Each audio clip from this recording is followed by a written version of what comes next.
Bulletin میں ایک بار پھر خوش آمدید۔ وکی لیکس کے خفیہ مراسلے میں انکشاف کیا گیا ہے کہ کراچی میں سیاسی جماعتوں کے مسلح گروہوں کی تعداد پولیس سے بھی زیادہ ہے۔ خفیہ مراسلے میں کراچی میں امریکی قونصل جنرل اسٹیفن فقان کی جانب سے اپریل 2009 کو بھیجا گیا ہے۔ اسٹیفن فقان کے مطابق کراچی میں زیادہ تر جرائم پیشہ گروہ کسی نہ کسی سیاسی جماعت سے تعلق رکھتے ہیں۔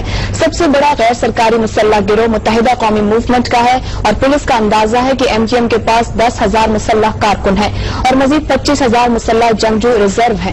امریکی مراسلے میں ایم کیو ایم کے ان کارکنوں کو اچھے دوست قرار دیا گیا ہے۔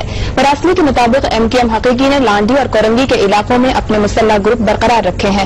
حکومت میں متحدہ قومی موومنٹ کی شمولیت کے بعد حقیقی کے زیادہ تر کارکن سنی تحریک میں شامل ہو گئے۔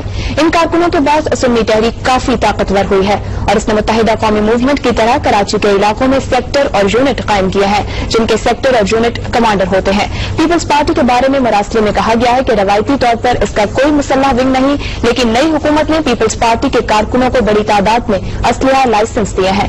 اس مراسلے میں ایک پولیس آفیسر کے حوالے سے یہ بھی کہا گیا ہے کہ پیپلز پارٹی کے کارکن جلد ہی اتنے مسلح ہوں گے جتنے متحدہ قومی موومنٹ کے کارکن ہیں۔ مراسلے کے مطابق فاتح میں آپریشن کے بعد بڑی تعداد میں پشتون کراچی آئے اور اے ایم پی اور ایم کیو ایم کے درمیان تناؤ بڑھا ہے۔ مراسلے کے مطابق سہراب گوٹ کا پشتون اکثریتی علاقہ نو گو ایریا بن چکا ہے۔ ایک پولیس آفیسر کے مطابق اے این پی کے مسلح افراد بھتتے کے معاملے پر ایم کیو ایم کے مسلح افراد سے جنگ میں مصروف ہیں۔